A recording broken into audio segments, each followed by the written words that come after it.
ధర్మతత్వజ్ఞులు ధర్మశాస్త్రంబని అధ్యాత్మ విదులు వేదాంతమనియు నీతి విచక్షణుల్ నీతి శాస్త్రంబని కవి వృషభులు మహాకావ్యమనియు లాక్షణికులు సర్వలక్షణ సంగ్రహమని ఐతిహాసికులితిహాసమనియు పరమ పౌరాణికుల్ బహుపురాణ సముచ్చయం బని మహికొనియాడుచుండ వివిధ వేద తత్వవేది వేదవ్యాసుడాదిముని పరాశరాత్మజుండు విష్ణు సన్నిభుండు విశ్వజనీనమై పరగుచుండజేసే భారతంబో.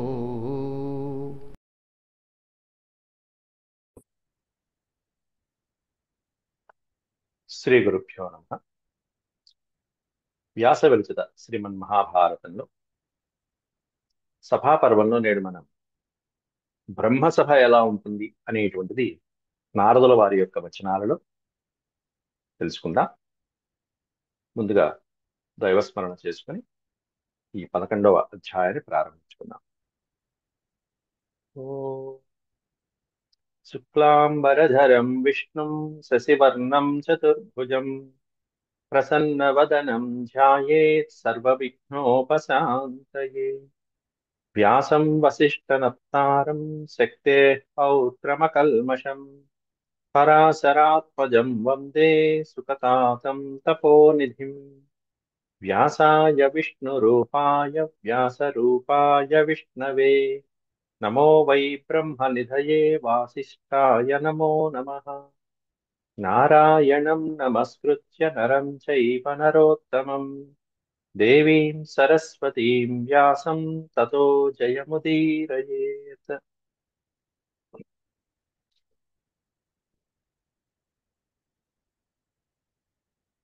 నేడు మనం చెప్పుకోబోయేటువంటి అధ్యాయం 11వ అధ్యాయం.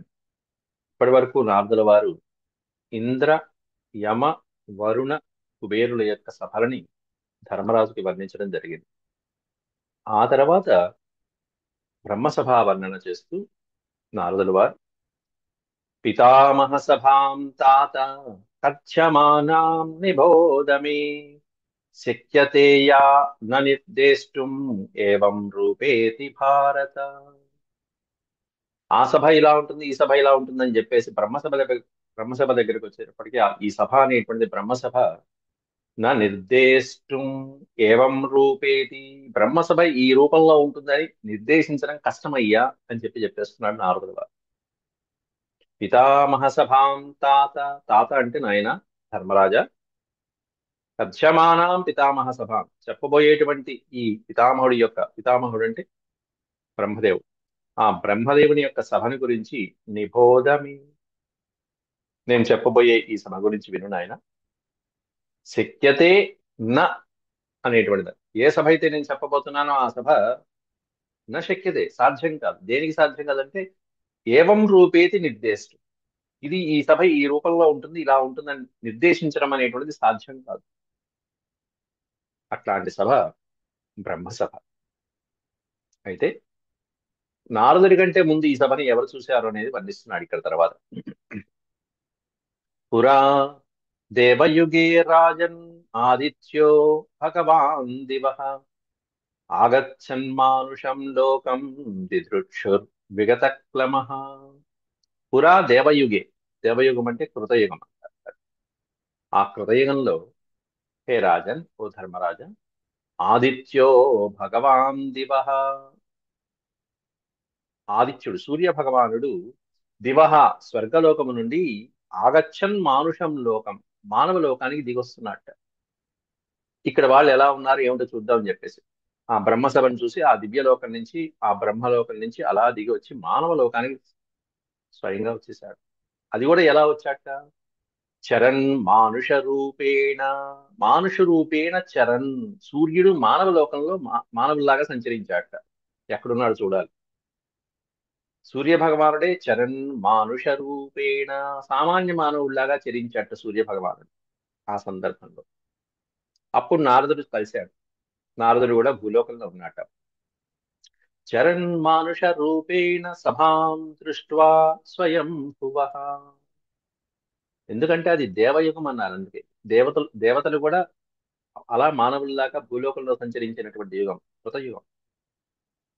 కాబట్టి అట్లాంటి ఆ దివ్యమైనటువంటి సభలో అక్కడ బ్రహ్మసభ చరన్మానుష రూపేణ సభాం దృష్ట్వా స్వయం భువః. ఆ మానవ దేహంలో సంచరిస్తున్నటువంటి సూర్య భగవానుడు నాకు కనిపించి మాటల్లో మధ్యలో నేను సభల గురించి అడిగినప్పుడు నేను స్వయంభువుని యొక్క సభ చూడటం జరిగిందయ్యా అని సూర్యుడు స్వయంగా చెప్పాడు. సభాం దృష్ట్వా, ఆ సభని చూసి వస్తున్నానయ్యా నారద అంటూ సూర్య భగవానుడు స్వయంగా నాకు చెప్పాడు. అప్పటికి నారదుడు ఇంకా చూడలే ఆ సభ. ఎలా ఉంటుంది చెప్పవయ్యా అని చెప్పి అడిగితే అప్పుడు సూర్య భగవానుడు నారదుడికి చెప్పాట ఆ సభ యొక్క విశేషాలన్నీ కూడా మొట్టమొదటి. అప్పుడు కుతూహలం కలిగింది నారదుల వారికి, నేను కూడా వెళ్ళి చూడాలయ్యా ఆ సభ. సతాం అకథయన్ మహ్యం దృష్ట్వా తత్వేన పాండవ. సహా, ఆ సూర్య భగవానుడు, తాం అకథయన్ మహ్యం, మహ్యం అకథయన్, ఆ సభ యొక్క వర్ణన అంతా కూడా నాకు వర్ణించి చెప్పడం జరిగింది. దృష్ట్వా తత్వేన పాండవ, దాన్ని నేను ఒక్కసారి మనసులో ధ్యానించుకుని ఆ సభకి నమస్కారం చేసుకుని ఇంత అత్యద్భుతమైనటువంటి సభ నేను కూడా చూడాలి. ఇది చూడాలంటే ఎలా పొందాలి? ఎందుకంటే నిన్న కుబేర సభ వర్ణిస్తూ నేను కూడా ఆ కుబేరుడి సభలో ఉంటానయ్యా అని చెప్పాడు నారదుల వారు. బ్రహ్మ సభలో ఎవరుంటారు అనేటువంటిది ఈ రోజు మనం చెప్పుకోబోతున్నాం. అంతకుముందు చెప్పుకున్నటువంటి సభల్లో కుబేరుడి యొక్క సభల్లో అనేక మంది యక్షులు, పరమేశ్వరుడు, ఉమామహేశ్వరుడు, ఉమా సహితంగా పరమేశ్వరుడు, అట్లాగే అనేకమైనటువంటి గంధర్వులు, అప్సరసులు మొదలైనటువంటి వాళ్ళు, వీళ్ళందరూ ఉంటారని చెప్పి నిన్న కుబేరుడి యొక్క సభలో చెప్పుకున్నాం. అంతకుముందు వరుణ సభ చెప్తూ అక్కడ ఉన్నటువంటి వాసుకి, తక్షకి, కర్కోటకులు, ఆదిశేషుడి పూజించి సభాప్రవేశం ప్రారంభిస్తాడని చెప్పి చెప్పుకున్నాం వరుణ సభలో. ఆ తర్వాత అంతకుముందు వచ్చినటువంటి యమసభలోనే ఉన్న అనేక మంది పితృదేవతలు, మహర్షులు, రాజర్షులు, రాజులు చాలా మంది శ్రీరామచంద్రుడితో పాటుగా ఉన్నటువంటిది యమసభలో ఉంటారు వాళ్ళు. అలాగే ఇంద్ర సభలో ఎంతో మంది దేవర్షులు ఉంటారని చెప్తున్నాం. అలా బ్రహ్మదేవుని యొక్క సభలో ఎవరుంటారు అనేటువంటిది ఈ రోజు మనం ప్రస్తావించుకోబోతున్నాం.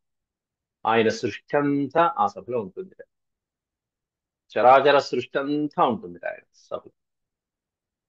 అంతకంటే మించి ప్రకృతి, పరమాత్మ, కాలము, కాలము యొక్క అంతరాలు, కాలము జ్ఞానము రెండు, కాలము యొక్క విభాగాలు, అలాగే జ్ఞానము యొక్క విభాగాలు, సమస్తమైనటువంటి దేవతామూర్తులందరూ అక్కడ ఉంటారట, దివ్య తేజస్సులు. అవన్నీ కూడా వరుసగా చెప్పుకుంటారు. అప్రమేయాం సభాం దివ్యాం మానసీం భరతర్షభ అనిర్దేశ్యాం ప్రభావేణ సర్వభూత మనోరమాం, సర్వభూత మనోరమాం, సమస్త ప్రాణులకి మనోరంజకంగా ఉండేటువంటి అత్యంత అనిర్దేశ్యాం ప్రభావేణ, అత్యంత ప్రభావంతో ఉండేటువంటి సభ ఏదైనా ఉంది అంటే అది దివ్యమైనటువంటి బ్రహ్మ సభ. అప్రమేయాం సభాం దివ్యాం, అట్లాంటి ఆ సభని మనసులో తలుచుకుని ఒక్కసారి ఆ సభ యొక్క గుణగణాలను విని అబ్బురు పడిపోయి ఆశ్చర్యపోయాడు నారదుడు.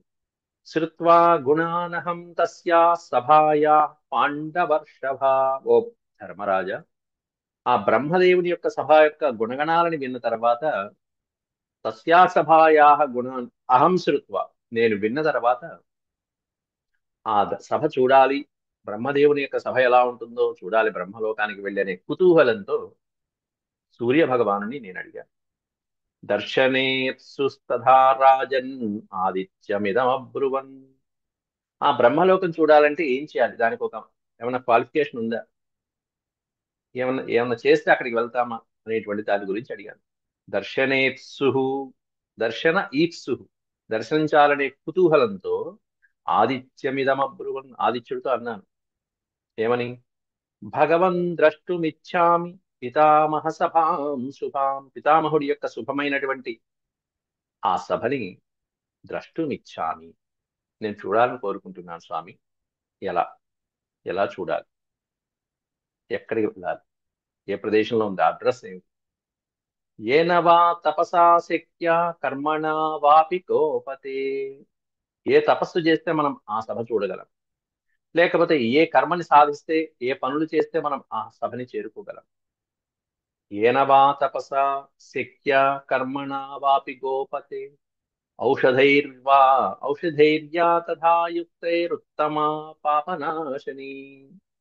ఉత్తమమైనటువంటి సభ, పాపాలను పోగొట్టేటువంటి ఆ దివ్యలోకానికి, ఆ బ్రహ్మలోకానికి ఏమన్నా తపస్సుతో వెళ్ళాలా, ఏదైనా మంచి కార్యక్రమాలు యజ్ఞయాగాదులు చేసి వెళ్ళాలా, లేకపోతే ఏదైనా ఔషధాలు మొదలైనటువంటి లేపనాదులు పూసుకుని వెళ్ళాలా, మంత్రతంత్రాలు యంత్రాలు ఇట్లాంటివి ఏమన్నా ప్రయోగాలు చేయాలా, ఏ ఉపాయంతో అక్కడికి చేరుకోగలం చెప్పు నాయనా అని ఆదిత్యుణ్ణి అడిగాట నారదుడు.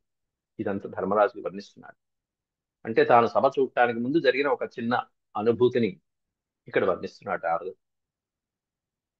ఎందుకంటే అన్ని సభల కంటే ఉన్నతమైనటువంటి సభ. తన్మమాచక్ష్వ భగవన్ పశ్యేయం తాం సభాం యథా. తన్మమాచక్ష్వ, ఏ కర్మతో అయితే మనం ఆ భగవంతుని యొక్క సభని, తాం సభాం పశ్యేయం చూడగలము, ఆ బ్రహ్మదేవుని సభని చూడగలము, అటువంటి కర్మని ఆచరించే విధానాన్ని మమాచక్ష్వ నాకు తెలియచేయి అంటూ సూర్య భగవాను నేను అడిగానయ్యా. అప్పుడు బ్రహ్మసభని పొందేటువంటి ఒక వ్రతం ఉందిట. ఆ వ్రతం చేస్తే బ్రహ్మసభకి వెళ్తారట. ఏమిటా వ్రతం అంటే బ్రహ్మవ్రతం. అది చెప్తున్నాడు సూర్య భగవాన్. సతన్మ మమ వచశ్రుత్వా, సతన్మమ వచశ్రుత్వా, ఆ సూర్య భగవానుడు నా వచనాలను విని, సహస్రాంశు దివాకర, దివాకరుడు, దివాకర పగటిని చేసేవాడు. ఎట్లా చేసేవాడు? సహస్రాంశు, వేలాది కిరణాలతో పగటిని చేసి అంధకారాన్ని తొలగించేటువంటి ఆ సూర్య భగవానుడు ప్రోవాచ భారత శ్రేష్ఠ వ్రతం వర్ష సహస్రకం. ఓ భారత శ్రేష్ఠ అంటే ఓ ధర్మరాజా, అప్పుడు నాకు చెప్పాడయ్యా సూర్య భగవానుడు. ఏమని చెప్పాడంటే, ఒక వ్రతం ఉందయ్యా, బ్రహ్మవ్రతం. ఆ వ్రతాన్ని చేస్తే చాలు. ఎన్నాళ్ళుట ఆ వ్రతం? వర్ష సహస్రకం, 1000 సంవత్సరాలు చేసే ఒక వ్రతం అంటారు. జస్ట్ 1000 years అంతే. అన్ని సంవత్సరాలు ఈ బ్రహ్మదేవుని యొక్క తపస్సు అనేటువంటిది, ఒక వ్రతం అనేటువంటిది ఉంది. ఆ వ్రతం చేసిన వాళ్ళు ఆ సభకి చేరుకుంటారు. దాన్నే బ్రహ్మవ్రతం అంటారు. ఉపాస్తత్వం ప్రయతేనాంతరాత్మన. ఈ బ్రహ్మవ్రతాన్ని ఉపాసించినటువంటి వాళ్ళు, ఉపాసించి నువ్వు కూడా బ్రహ్మలోకానికి, ఆ బ్రహ్మ మందిరానికి నువ్వు కూడా వెళ్ళవచ్చు నాయన అని చెప్పి వర్ణిస్తున్నారు ఇక్కడ సూర్య భగవాన్. వెంటనే కూర్చున్నాడు నారదుడు. ఎక్కడికి వెళ్ళాట? ఆ వ్రతం తపస్సులాగా ఆచరించడానికి ఆ వ్రత విధానాన్ని అంతా తెలుసుకున్నాడు. తెలుసుకుని ఉపదేశించిన తర్వాత తపస్సే, ఇంకేం లేదు. తతోహం హిమవత్ పృష్ఠే సమారబ్ధో మహావ్రతం. అన్ని వ్రతాల్లో కల్లా పెద్ద వ్రతం అదే. ఏదో 1 గంట 2 గంటల్లో అయిపోతుంది వ్రతం అనుకుంటాం. మన సత్యనారాయణ కూర్చొని 2 గంటలు కూర్చోడానికే మనకి అమ్మో అని ఎప్పులు. అక్కడ కూర్చునే వాళ్ళు అటు ఇటు ఇటు అటు తిరుగుతూ ఉంటారు. ఇది 1000 సంవత్సరాల వ్రతం నారదుడు చేశాడు. అది సంకల్పం అంటే. అది చూడాలనిపించింది. పితామహుడు తాతగారి దగ్గరికి వెళ్ళాలనిపించింది. తతోహం హిమవత్ పృష్ఠే, హిమవత్ పృష్ఠే, హిమవంతుని యొక్క శిఖర భాగాల పైన సమారబ్ధో మహావ్రతం, ఒక శుభముహూర్తాన్ని చక్కగా ఒక చక్కటి బ్రహ్మవ్రతాన్ని సంకల్పించి కూర్చున్నాడు. ఆ వ్రతం పూర్తి చేశాడు. పూర్తి అయిపోగానే సూర్యుడే వచ్చి తీసుకెళ్ళాడు. దాని ఆయన నీ వ్రతం పూర్తయిందంట. తతస్స భగవాన్ సూర్యో మాం ఉపాదాయ వీర్యవాన్. మాం ఉపాదాయ, ఆ సూర్యుడే నన్ను తీసుకుని ఆ బ్రహ్మలోకానికి తీసుకెళ్లి సభను చూపించాడు. ఆగచ్చతాం సభాం బ్రాహ్మీం విపాప్మా విగత క్లమః. ఆగచ్చతాం సభాం, దానైనా సభను చూపిస్తా అంటూ సూర్యుడే అత్యద్భుతంగా పాపాలను పోగొట్టేటువంటి పవిత్రమైనటువంటి ఆ సభని చూపించడం జరిగింది. చూసి ఆశ్చర్యపోయాడు. ఎంత చూసినా తనకి తీరదు, ఎంత చూసినా అసలు అవదు. ఇంకా ఉంది, ఇంకా ఉంది, ఇంకా ఉంది అనిపిస్తూనే ఉంది ఆ సభ. అట్లా ఉందయ్యా ఇన్ని ఇన్ని రోజులు తిరిగినా. అందువలన నారదుడు కూడా ఈ పదం వాడుతున్నాడు. ఇది ఈ రూపంలో ఉంటుందని చెప్పలేమయ్యా అని చెప్పేస్తున్నాడు. పైగా ఇంతవరకు కూడా విస్తీర్ణాలు చెప్పుకుంటూ వచ్చాడు. ప్రతిదీ శతయోజన విస్తీర్ణం, అశీతి సప్తతి అంటూ దాని వైశాల్యాలు చెప్పుకుంటూ వచ్చాడు. పొడుగు ఎంత, వెడల్పు ఎంత, 100 యోజనాలు పొడుగు, 70 యోజనాలు వెడల్పు ఉంది కుబేరుడు సభ అని చెప్పినటువంటి వాడు ఇక్కడికి వచ్చేటప్పటికి అవేం చెప్పట్లా. అసలు ఏ రూపంలో ఉందో నాకు అర్థం కాలేదు నాయన అని చేతులు ఎత్తేస్తున్నాడు. ఏవం రూపేతి సా శక్త్యా న నిర్దేష్టం నరాధిప. ఓ మహారాజా, నరాధిప, ఇది ఈ రూపంలో ఉంటుంది, ఇంత ఉంటుందని నా శక్య నా నిర్దేశం, నిర్దేశించడం సాధ్యం కాదయ్యా, అది బ్రహ్మసత్యం. సృష్టి ఆయన చేతిలో ఉంది. సృష్టి ఆయన చేతిలో ఉన్నప్పుడు మిగతా వాళ్ళకి ఆయన మనసు ఏమర్థం అవుతుంది? క్షణేన హి విభత్య విభత్యంత్య నిర్దేశ్య వపుం వపుస్తథా. క్షణేన హి విభత్యం, అన్యద అన్యద్ అనిర్దేశ్యం. అనిర్దేశ్యము అంటే నిర్దేశింపశక్యము కానటువంటిది. అన్యత్, వేరొకరు ఎవరు నిర్దేశింపశక్యము కానిది, ఒక క్షణంలో మార్పు చెందేటువంటిది. క్షణేన హి విభక్తి, ఒక క్షణకాలంలోనే అలా అలా మార్పులు పొందగలిగినటువంటిది ఏదైతే ఉంటుందో అది బ్రహ్మదేవుని యొక్క సభట. దానికి ఒక ఆకారం అంటూ లేదు. న వేద పరిమాణం, వేద అంటే తెలుసుకోవటం, పరిమాణము అంటే వైశాల్యము, పొడుగు, వెడల్పు ఇట్లాంటివి, పొడుగు కింద పైన ఇట్లాంటి వైశాల్యాలని నా వేద పరిమాణం చెప్పలేము. దీనికి ఇది పరిమాణం అని చెప్పలేము. బ్రహ్మసభ తెలుసుకోలేను, నా వల్ల కాల. నా వేద పరిమాణం వా సంస్థానం చాపి భారత. పరిమాణం గాని సంస్థానం గాని, ఎత్తు పొడుగు కింద ఎట్లా ఉంది ఏమిటి అనేటువంటిది నాకే తెలియలేదయ్యా అన్నాడు నారదుడు. అంతటి వాడే. ఈ రూపం అనేటువంటిది కూడా నేను కనుక్కోలేకపోయాను. చూశాడు గాని. నచ రూపం మయా తాదృక్ దృష్టపూర్వం కదాచన. కదాచన, మునుపెన్నడు కూడా నేను ఇట్లాంటి సభని చూడలేదు. దృష్టపూర్వం కదాచన నా తాదృక్ సభ, ఇటువంటి రూపంతో ఉన్నటువంటి సభని నేను ఇంతకు ముందు ఎప్పుడు న దృష్టపూర్వం, మునుపెన్నడు నేను చూడలేదు. నచ రూపం మయా తాదృక్ దృష్టపూర్వం కదాచన. సుసుఖా సా సదా రాజన్ అసీత నచ ధర్మదా. నక్షుత్పిపాసే నగ్లానిం ప్రాప్యతాం ప్రాప్తువంచ్యుత. సుసుఖా సా సదా రాజన్, సుఖాన్ని కలిగించేటువంటిది ఆ సభ. సదా అనే పదానికి అర్థం ఎల్లప్పుడూ సుఖాన్ని కలిగించేది. సుసుఖ సా సదా రాజన్, ఎట్లా సుఖాన్ని కలిగిస్తుందట? న సీత నచ ఘర్మద, మరీ శీతము కాదు, మరీ వెచ్చగా కాకుండా, అంటే శీతోష్ణాలు సమానంగా కలిగినటువంటి సభ. అక్కడ కుబేరుడి సభలో అక్కడ ఉష్ణం అనేటువంటిది ఉండదు, అంతా ఏసీ, సెంట్రల్ ఏసీ, ఈ మూల నుంచి ఆ మూల దాకా సెంట్రల్ ఏసీ కుబేరుడి సభ హిమాలయాల్లో. ఇక్కడ ఏమన్నా నసీత నచ ఘర్మద, మరీ ఉష్ణము కాదు మరీ చలి, అలా సమంగా ఉండేటువంటి. పైగా ఆ సభలో ఉన్నటువంటి వాళ్ళకి, వెళ్ళినటువంటి వాళ్ళకి నక్షుత్పిపాసే నగ్లానిం ప్రాప్యతాం ప్రాప్తువంచ్యుత. ఇక ఆకలి దప్పులు మొదలైనటువంటివి, కష్టాలు బాధలు మొదలైనటువంటివి ఏమీ ఉండవు. గ్లానిం న ప్రాప్యతాం, ఎటువంటి దుఃఖాలు ఉండవు ఆ సభలో ఉన్నటువంటి వాళ్ళకి. ఎందుకంటే ఏం కావాలి? నానా రూపైరివ కృతా మణిభిః సా సభాస్వరై.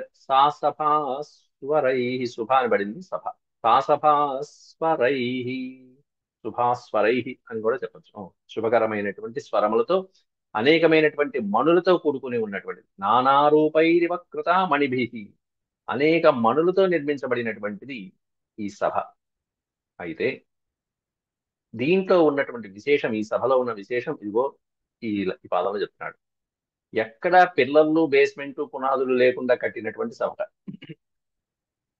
ఎంత అత్యద్భుతమైన టెక్నాలజీ వాడాడో బ్రహ్మదేవుడు. స్తంభైర్నధృత సాతు శాశ్వతీ నచ సాక్షర.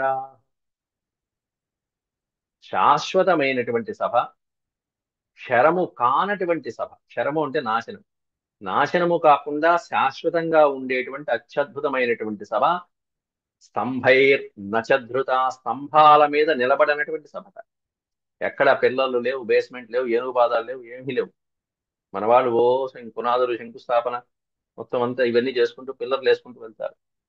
ఒక్క స్తంభం లేదు కదా దాంట్లో ఆ సభలో. పైన చూద్దామా అంటే పైన ఆకాశం అబ్బో ఎంత ఉందో, పైన రూఫ్ టాప్ లేచిపోయేట్టుగా ఉంది. అవన్నీ మణులతో ప్రకాశిస్తున్నాయి. కింద పైన భూమి కింద ఉన్నటువంటి నేల మీద కానీ, ఆ సభా పైన ఉన్నటువంటి పైన రూఫ్ కానీ అత్యద్భుతంగా ఉన్నాయి. టాప్ స్తంభం ఒక్కటి కూడా లేదు. న స్తంభై నధృత అన్నారు. స్తంభముల చేత ధరించబడినటువంటి సభ. ఇప్పటికి కూడా ఇప్పుడు కొంతమంది బ్రిడ్జిలు కడుతూ ఉంటారు, కింద పిల్లర్ లేనటువంటి బ్రిడ్జిలు. అది అట్లాంటి వంతెనలు కొన్ని ఉన్నాయి. కాకపోతే వాటికి ఏంటంటే పైనుంచి అలా తీగలతో ఉంటూ ఉంటాయి, వేలాడుతూ ఉంటాయి. ఇది చూసి కొంతమంది వేరే కొన్ని భవనాలు కూడా ఈ మధ్య అధునాతనమైనటువంటి విశేషాలతో భవన నిర్మాణాల్లో ఇట్లాంటివి ఉన్నాయి. కాకపోతే పైనుంచి వేలాడుతూ ఉంటారు స్తంభం. ఇక్కడ ఇది లేదు, అది లేదు. ఆశ్చర్యకరం. అంతా ఆయన చేతిలో ఉంది, బ్రహ్మదేవుడి చేతిలో. స్తంభైర్న చతుర్థా సాధు విశ్రాష్పతి నచ సాక్షర. ఇలాంటి భవనాలు కట్టడం విశ్వకర్మ తరం కూడా కాదు. ఒక బ్రహ్మదేవుడి యొక్క మానసిక సృష్టి ఇదంతా. దివ్యైర్నానా విధైర్భావైర్ భాసద్భిః అమిత ప్రభైః. దివ్యైర్ నానా విధై, వివిధ రకాలైనటువంటి అత్యద్భుతమైనటువంటి మణులతో ప్రకాశిస్తూ, అనేకమైనటువంటి భావాలతో, భావైర్భిః అమిత ప్రభైః, అమిత ప్రభలతో, అమితమైనటువంటి కాంతులతో ఉన్నటువంటి సభ. ఎట్లాంటి కాంతులు ఇవి? సూర్యకాంత, చంద్రకాంత, అగ్నికాంతుల? అబ్బే, ఈ కాంతుల ముందు అవేం పనికొస్తాయి అంటున్నాడు నారదుడు. సూర్యచంద్రాగ్నుల యొక్క కాంతులు కూడా పనికి రావయ్యా. అతి చంద్రం చ సూర్యం చ. చంద్రం సూర్యం అంటే పర్వాలా, పక్కన అతి అని పెట్టాడు. అతి అంటే మించినటువంటి అని. అతి చంద్రం చ సూర్యం చ శిఖినం. కాంతులు, సూర్యకాంతి గాని చంద్రకాంతులను గాని మించినటువంటి కాంతులు కలిగినటువంటి స్వయం ప్రభతో ప్రకాశమానంగా ఉన్నటువంటి సభ ఏదైనా ఉందంటే అది బ్రహ్మసభయ్యా అన్నాడు. ఇప్పటి వరకు చెప్పిన సభలో సూర్యకాంతుల్లాగా ప్రకాశిస్తున్నాయని చెప్పినటువంటి నారదుడు ఒక్కొక్క దానికి చక్కగా ఎక్కడ మాట ఎంత స్పష్టంగా చెప్తున్నాడు. చూసి వచ్చినటువంటి వాడు మాత్రమే ఇలా చెప్తారు. చంద్ర సూర్యకాంతుల్ని మించినటువంటి కాంతి ఆ బ్రహ్మలోకంలో కనిపిస్తుంది. దీప్యతే నాపకృష్టస్థ భర్చయంత్వీవ భాస్కరం. దీప్యతే నా అపకృష్టస్థ. భాస్వరం భత్సయంతి అంటే సూర్యకాంతిని తిరస్కరించేట్టుగా ఉంది. ఆ సూర్యుడు ఎంత ఈ కాంతి ముందు అన్నట్టుగా ప్రకాశించేటువంటిది. దీప్యతే నా అపకృష్టస్థ. అట్లా నిలబడి ఉన్నటువంటి సభ ఏమిటి అంటే బ్రహ్మసభ. తస్యాం స భగవానాస్తే విదధేత్ దేవమాయయా. విదధేత్ దేవమాయ. కేవలం తన యొక్క మాయతో మానసికంగా దాన్ని నిర్మించాడు బ్రహ్మదేవుడు. తస్యాం స భగవాన్. అట్లాంటి సభని బ్రహ్మదేవుడు మానస కల్పనతో తన మాయ చేత సృష్టించుకున్నటువంటి విధానంతో ఉన్నది ఆ బ్రహ్మసభ అంతా కూడా. స్వయమేకో నిశం రాజన్ సర్వలోక పితామహ. దాంట్లో ఆ సభలో ఎవరయ్యా ఉంటారంటే స్వయం ఏకో అనిశం, సర్వాంతర్యామిలాగా సర్వలోక పితామహ, సమస్త లోకాలకి, అన్నిటి లోకాలకి పితామహుడైనటువంటి వాడు, పితామహుడు తాతగారైనటువంటి బ్రహ్మదేవుడు స్వయం ఏక, ఒక్కడు ప్రకాశిస్తూ ఉంటాడట ఆ సభలో. అందరికంటే ఎక్కువ ప్రకాశిస్తూ ఉంటాడట బ్రహ్మసభలో ఆయన ఒక్కడే. స్వయమేకో అనిశం రాజన్. ఎల్లప్పుడూ అక్కడే ఉంటాడట బ్రహ్మలోకం. ఇక ఈయన్ని సేవించేటువంటి వాళ్ళు ఎవరెవరు అనేటువంటిది మెల్లగా చెప్తాడు. ఉపతిష్టంతి చాప్యేనం ప్రజానాం పతయ ప్రభుం. ప్రజానాం పతయ అనేది విగ్రహవాక్యం. దాన్ని సమాసం చేస్తే ప్రజాపతయ. ప్రజాపతులందరూ ఆ సభలో ఉంటారు. దక్ష ప్రజాపతులు లాంటి వాళ్ళు ఎవరైతే ఉంటారో, కశ్యప ప్రజాపతి. ఉపతిష్టంతి చాప్యేనం ప్రజానాం పతయ ప్రభుం. ఎవరు? కింద ఇచ్చాడు వాళ్ళ పేరు, సుప్రసిద్ధమైనటువంటి పేరు. దక్ష ప్రచేత పులహు మరీచి కశ్యప ప్రభు. భృగురత్రి వసిష్ఠశ్చ గౌతమోధ తథాంగిరా. పులస్త్యశ్చ క్రతుశ్చైవ ప్రహ్లాద కర్ధమస్తథా. అథర్వాంగిరసశ్చైవ వాలకిల్యా సరీచిపా. మనోంతరిక్షం విద్యాశ్చ వాయుస్తేజో జలం మహి అంటూ 2 శ్లోకాలలో ఎటువంటి వాళ్ళు ఉంటారు ప్రజాపతులు? దక్ష ప్రజాపతి, ప్రచేతుడు, పులహుడు, మరీచి, కశ్యపుడు మొదలైనటువంటి వాళ్ళందరూ ఆ బ్రహ్మదేవుని సేవిస్తూ ఉంటారట. ప్రసిద్ధమైనటువంటి వాళ్ళు సప్త ఋషుల్లో వాళ్ళు ఋషులు మహర్షులు భృగువు, అత్రి, వశిష్ఠుడు, గౌతముడు, అంగిరసుడు, పులస్త్యుడు, పులహుడు, క్రతువు, ప్రహ్లాదుడు, కర్దముడు, అంగిరసుడు, వాలకిల్యులు మొదలైనటువంటి వాళ్ళు అంగుష్ట మాత్రంలో ఉండేటువంటి వాళ్ళు వీళ్ళు వాలకిల్యులు. అలాగే సరీచిపులు, అలాగే మనో అంతరిక్షం విద్యాశ్చ వాయుస్తేజో జలం మహి. మనస్సు, అంతరిక్షము, విద్య, వాయువు, తేజస్సు, జలం, ఇవన్నీ మహి అంటే భూమి. వీళ్ళందరూ కూడా వాళ్ళ వాళ్ళ స్వరూపాలు ధరించి అక్కడ ఉంటారట. భూమి మహి అంటే భూమి. అంతేకాకుండా శబ్దస్పర్శాదులు, ఇంద్రియాదులు, జ్ఞానేంద్రియాలు, కర్మేంద్రియాలు ఇవన్నీ కూడా రూపాలను ధరించి అక్కడ బ్రహ్మదేవుడి దగ్గర ఉంటాయట. శబ్దస్పర్శౌ తథా రూపం రసో గంధశ్చ భారత. శబ్దము, స్పర్శ అంటే మనం వింటున్నటువంటి ఈ శబ్దనాదం ఏదైతే ఉంటుందో దీనికి ఒక స్వరూపం ఉంటుంది. ఆ స్వరూపం బ్రహ్మదేవుడి దగ్గర ఉంటుంది. స్పర్శ, స్పర్శ జ్ఞానం అంటాం. చర్మము స్పర్శేంద్రియం కలిగినటువంటి స్పర్శ జ్ఞానం కలిగింది. శబ్దస్పర్శో తథా రూపం ఒక ఆకారం. ఆకారానికి ఒక దేవత ఉంటారు, అధిష్టాన దేవత అక్కడ ఉంటాడు బ్రహ్మదేవుడి దగ్గర. రసము, గంధము మొదలైనటువంటివన్నీ. అంతేకాకుండా సమస్తమైనటువంటి ప్రకృతి అంతా కూడా ఒక ఆకారాన్ని ధరించి శ్రీమూర్తి రూపంలో అక్కడ ఉంటుంది. ప్రకృతిశ్చ వికారశ్చ, ప్రకృతి, ప్రకృతి యొక్క వికారములు ఏవైతే ఉంటాయో ఆ వికారాలు కూడా అనేకమైనటువంటి అవాంతర రూపాలతో ఇక్కడ ఉంటారు. యచ్చాన్యత్ కారణం భువః, యచ్చ అన్యత్ కారణం భువః. ఈ సృష్టి, భువః అంటే సృష్టి, ఈ సృష్టికి వేరే ఇతర కారణాలతో ఏవైతే ప్రకృతి, పురుషుడు, వికారములు ఈ చెందితూ ఏవైతేమైనటువంటి మార్పులు కలుగుతాయో ఆ వికారాలన్నీ కూడా, కారణానికి పుట్టుక సంబంధించిన వికారాలన్నీ కూడా వాళ్ళ వాళ్ళ స్వరూపాలతో అక్కడ బ్రహ్మలోకంలో ఉంటారట. ఇంకా మహర్షుల్లో అగస్త్యశ్చ మహాతేజ, మహాతేజస్సు కలిగినటువంటి అగస్త్యుడు, మార్కండేయశ్చ వీర్యవాన్, చిరంజీవి అయినటువంటి మార్కండేయ మహర్షి, జమదగ్నిర్భరద్వాజ, జమదగ్ని భరద్వాజుడు, సంవర్తశ్చ్యవనస్తథా, సంవర్తుడు, చ్యవనుడు, చ్యవన మహర్షి. వీళ్ళందరూ మహాభారతంలో మనకి ఆది పర్వంలో చాలా మంది వీళ్ళు వచ్చినటువంటి వాళ్ళే.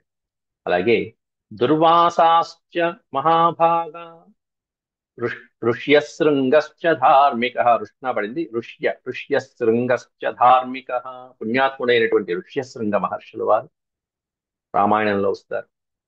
సనత్కుమారో భగవాన్ యోగాచార్యో మహాతపా, యోగాచార్యుడైనటువంటి సనత్కుమారుడు, సనత్కుమార సనక సనందాదులు మొదలైనటువంటి వాళ్ళంతా ఆ బ్రహ్మలోకంలో బ్రహ్మసభలో బ్రహ్మని సేవిస్తూ ఉంటారయ్యా. వాళ్లే కాకుండా అసితో దేవలశ్చైవ జైగీషస్ జైగీషస్ జైగీష్యస్యశ్చ తత్వవిత్. అసితుడు, దేవలుడు మొదలైనటువంటి వాళ్ళు, జైగీష మహర్షి, అంతేకాకుండా జైగీషస్ జైగీష వ్యస్య జైగీష వ్యస్య, అవ్యస్చుడు అనేటువంటి ఆయన వేరే ఆయన ఉంటాడు. జైగీషుడు, అవ్యస్చుడు మొదలైనటువంటి వాళ్ళు తత్వవిత్ అన్నారు, తత్వం తెలిసినటువంటి వాళ్ళు. అంతేకాకుండా వృషభో, వీళ్ళందరూ మహర్షులు. వృషభో జితశత్రుశ్చ మహావీర్యస్తథామణి. ఇంకా ఇక్కడ వేదాలలో ప్రధానమైనటువంటి వేదం, దాంట్లో ధనుర్వేదము, ఆయుర్వేదం ఏవైతే ఉంటాయో అవన్నీ కూడా వాళ్ళ స్వరూపాలు ధరించి అక్కడ ఉంటారట. ఆయుర్వేదస్తదాష్టాంగో, అష్టాంగములతో కూడుకున్నటువంటి ఆయుర్వేదం ఏదైతే ఉందో అది అక్కడ ఉంటుందట. అష్టాంగ హృదయం అని సుప్రసిద్ధమైనటువంటి ఆయుర్వేదం. అట్లాంటి అష్టాంగాలతో కూడుకున్నటువంటి ఆయుర్వేదము అక్కడ స్వామి రూపం, అటు ధన్వంతరిగాను ఇంకో రూపంగాను ధరించి బ్రహ్మదేవుని సేవిస్తూ ఉంటుందట. వైద్యో నారాయణ ఆయుర్వేదస్తథాష్టాంగో దేహవాంస్తత్ర భారత. ఇప్పుడు చెప్పినటువంటి వాళ్ళు ఎవరు వేరే ఇతర లోకాలలో ఇతర సభల్లో మనకి చెప్పలేదు, నారదుల వారు వీళ్ళని చెప్తున్నారు.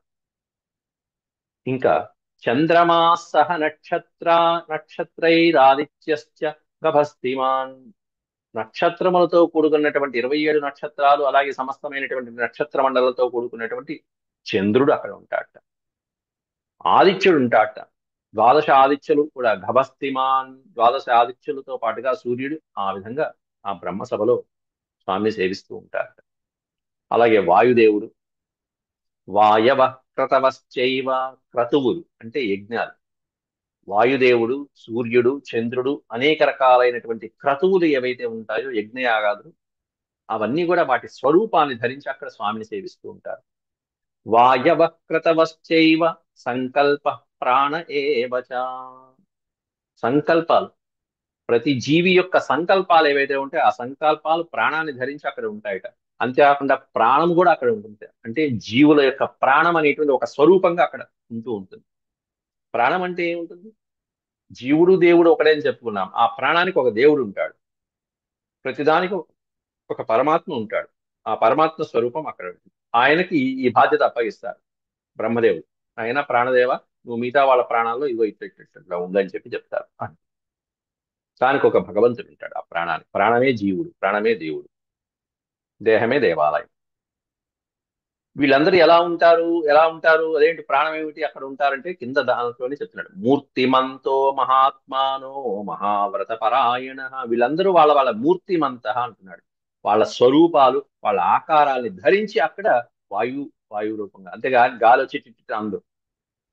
ప్రాణానికి కూడా ఒక స్వరూపం ఉంటుంది, ఆకారం ఉంటుంది. ఆ ఆకారం మూర్తిమంతో. మహానుభావులందరూ వీళ్ళందరూ వాళ్ళ వాళ్ళ ఆకారాలు దాల్చి బ్రహ్మదేవుడి సభలో మహావ్రత పరాయణ, ఎంతో వ్రతంతో నిష్ఠగా స్వామిని సేవిస్తూ ఉంటారయ్యా పితామహుణ్ణి.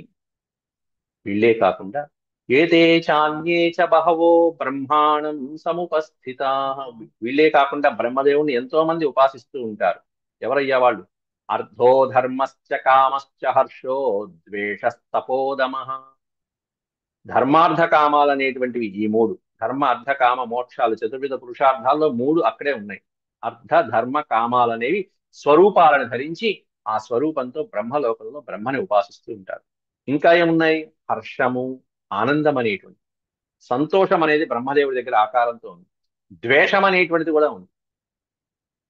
అంటే బ్రహ్మదేవుడు ఏదైనా క్రియేట్ చేస్తూ ఓ బొమ్మను తయారు చేశాడు, సృష్టి చేశాడు అంటే అది హర్షం, ఆ జీవిలోకి హర్షం వెళ్ళాలా, ద్వేషం వెళ్ళాలా, లేకపోతే ప్రాణం వెళ్ళాలా అనేటువంటిది వాళ్ళ వాళ్ళ స్వరూపాలు వాళ్ళు పనిచేసుకుంటారు. లేకపోతే అందరం కలిసి వెళ్దామా అనేటువంటిది బ్రహ్మ యొక్క మానసిక కల్పంతో వెళ్ళిపోతూ ఉంటాయి. హర్షో ద్వేష, తపోదమ, తపస్సు, దమము. దమము అంటే ఇంద్రియ నిగ్రహం, అంతరింద్రియ నిగ్రహం, బాహ్యేంద్రియ నిగ్రహాలు, శమదమాదులు అంటారు వాటిని. శమము దమము, అంతరింద్రియం బాహ్యేంద్రియ నిగ్రహం, దాన్ని శమదమాదు. తపస్సు, ద్వేషము, హర్షము, కామము, ధర్మము, అర్థము, ఇవన్నీ కూడా బ్రహ్మదేవుని యొక్క సభలో మూర్తిమంత, ఒక చక్కటి ఆకారాన్ని దాల్చి బ్రహ్మదేవుని సేవిస్తూ ఉంటాయ్యా అని చెప్పింది. ఆయాంతి తస్యాం సహిత గంధర్వాప్సరసాం గణా. గంధర్వులు, అప్సరసలు మొదలైనటువంటి వాళ్ళ గణాలు మొత్తం అందరూ తస్యాం సహిత ఆయాంతి, వాళ్ళ వాళ్ళ ఫ్యామిలీలు వచ్చేసారు. ఎంతమంది అప్సరసలు? సుప్రసిద్ధమైనటువంటి 27 రకాల అప్సరస జాతులు ఏవైతే ఉన్నాయో వాళ్ళందరూ అక్కడ ఉంటారు. వింశతి సప్త చైవాన్యే. సప్త వింశతి అంటే 27, వింశతి సప్త 27 రకాలైనటువంటి అప్సరస గణాలు ఏవైతే ఉంటాయో వాళ్లే కాకుండా అన్యే లోకపాలాశ్చ సర్వశః. లోకపాలుడు ఎవరైతే ఉంటారో ఇంద్ర, యమ, వరుణ, కుబేరులు, దిక్పాలకులు, లోకపాలాశ్చ సర్వశః, వీళ్ళందరూ కూడా బ్రహ్మసభలో ఉంటారు. వాళ్లే కాకుండా నవగ్రహాలు కూడా ఉన్నాయట. శుక్రో బృహస్పతిశ్చైవ బుధోంగారక ఏవచ. శుక్రుడు, బృహస్పతి, బుధుడు, అంగారకుడు, శనైశ్చరశ్చ రాహుశ్చ గ్రహా సర్వే తథైవ చ.